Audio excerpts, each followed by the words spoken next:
Ang mabuting balita ng Panginoon, ayon kay San Lucas.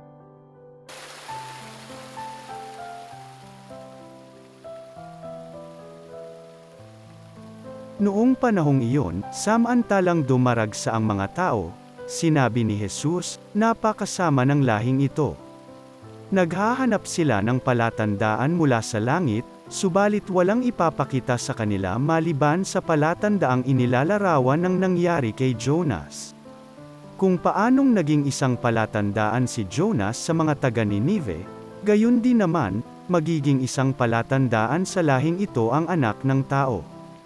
Sa araw ng paghuhukom, titindig ang reyna ng Timog laban sa lahing ito at sila'y hahatulan niya ng kaparusahan.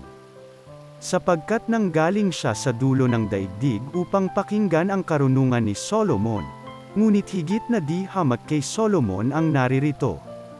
Sa araw ng paghuhukom ay titindig ang mga taga-Ninive laban sa lahing ito at hahatulan ng kaparusahan, sapagkat nagsisi sila dahil sa pangangaral ni Jonas, ngunit higit na di hamak kay Jonas ang naririto.